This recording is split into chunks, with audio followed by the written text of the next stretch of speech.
Hey guys, welcome back to New York Sports MC. Today we're going to go through the players who may be available in free agency at the edge rushing position and why the Jets should avoid the top tier edge rushers this year. Now, some of these guys may get franchise tagged or re signed before free agency starts, but as of today, these guys are slated to be available in free agency. So let's start at number one with Jadeveon Clowney of the Seattle Seahawks. I was never a fan of this guy. I think he's one of the most overrated players in the league, mostly in part because of the humongous hit he had in college. Um, you look at what he did with the Houston Texans before he got traded to Seattle. He had J.J. Watt on the other side, who is an amazing future Hall of Famer. He also had Whitney Merciless, who was a decent player as well, and still only managed to ever get 9.5 sacks. Never cracked that double digits in sacks. And this is why when he was available via trade, I did not want him. If you can't be 14, 15, 18 sacks when you have somebody like J.J. Watt that's drawing so much attention away from you as well, you're not going to be that successful as the number one option for your team. And we saw that this past year as he did get traded to Seattle and had 3 sacks all season. I do not want to pay this guy top dollar. He would have probably very similar production with us, as we wouldn't have anybody to really draw attention away from him. So Jadeveon Clowney is a huge, huge pass for me. Yannick Ngakoue is next. Most sacks he's ever had in a season was 12. This past season he had 8, playing with the Jacksonville Jaguars as a defensive end in their 4-3 scheme.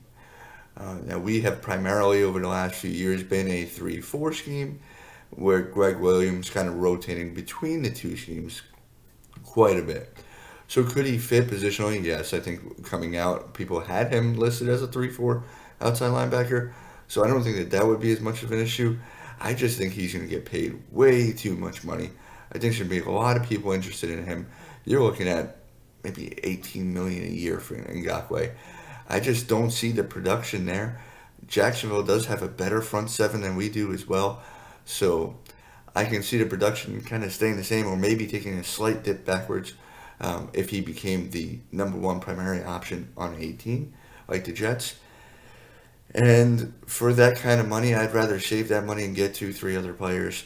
That could be us re-signing quite a few of our own players. That could be us getting some of these middle-tier free agents.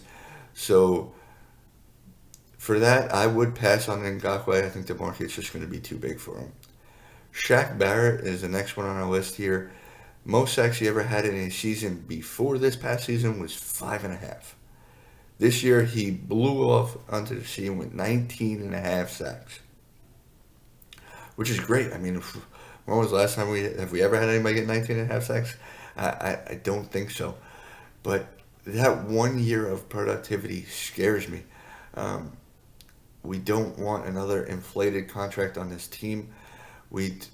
He's going to get a big deal because of the nature of the position and the lack of options this offseason.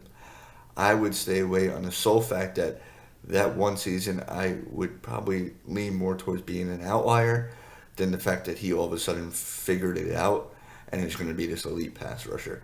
So for the amount of money he's going to get, I would not. The only way I'd sign somebody like that, and it's never going to happen because he's going to have more shooters and he's going to get a better deal, is if it was like a 1 year or 2 year deal where it was kind of like a prove it, where we did not have a long commitment to him. But that's not going to happen. This guy's going to get a big contract and probably quite a few years on it. So Shaq Barrett, again, another pass for me. Dante Fowler Jr., going to be another pass for me. He really never lived up to the hype that we thought he was going to when he came out in the draft. 8 sacks was the most he ever had before this upcoming season. He did have 11.5 this year, but we're going to go back to the Jadeveon Clowney example when he was on the Texans. Dante Fowler is playing in a great defense. Aaron Donald takes up so much of the offensive line's attention, and it's constantly getting doubled and potentially even tripled with like a little chip from one of the other guys, to where 11.5 sacks when so much attention is going to other people. You come back over to the Jets and be our number one pass rusher, you're probably at 6 sacks for a season. I think he's going to get another big deal. So definitely not worth it. So now we go on to Bud Dupree. 11 and a half sacks this season. Most in a season before is 6. I just don't think the production is there for Bud Dupree. Now he's going to probably get less than what the top 4 we just listed would get. But I just think with so many holes on our team, and we're going to go into the next guy's going to be kind of the same thing. With so many holes on our team, to try to pay one of these edge rushers top dollar is just not going to be worth it for us. We're not that edge rusher away. And these guys now are getting to the point where they're decent players, they're good players, but are they elite edge rushers? Are they ever going to be top sack guys? Probably not. And to give them all that money, I'd much rather spend it on a Byron Jones or bringing back Robbie in that case, as opposed to getting these players who are going to be nice pieces, but still would not be that number one edge rusher we're looking for. So the next one is Matt Judon of the Ravens. Most sacks he ever had was 8 before this season. Had 9.5 this past season. Again, a very, very good player, but for the amount of money that we're going to have to pay, is it really worth it? And I would say not.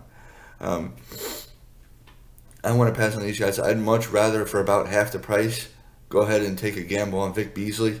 I think being cut from the Falcons, having his production shrink, really only one good season when he had 5.5 sacks.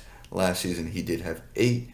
I think that's somebody you can get on a much cheaper deal. Sportrack actually has his estimated salary at, if I remember, it was about $8 million or so, give or take $1 million. So I think that's a much more reasonable contract that we can offer somebody here. These other guys are probably going to get 10 plus million a year. I just don't think it's worth it. So I'd rather us take a chance on some of these mid-tier edge rushers in free agency, or use one of our 3rd round picks or 4th round pick on an edge rusher in the draft and try to see if we can hit one there. The Jets are not in a position to spend big money on these top-tier defensive ends or edge rushers. They're just not. We have a lot more important positions to go after than that. And Greg Williams schemed up this defense great last year. I think he could do it again. I'm spending the money on the offensive line. I'm spending the money at corner. And that's where I'm improving this team in the offseason. Edge rushers just going to have to wait when it comes to it, either premium dollars or premium draft picks. I do want us to look at mid-tier free agents and mid-tier draft picks. But let me know what you think. Did I miss anybody? Do you guys have an argument for us to spend big dollars on one of these guys we listed today? Let me know down in the comments below. And as always, Jet up.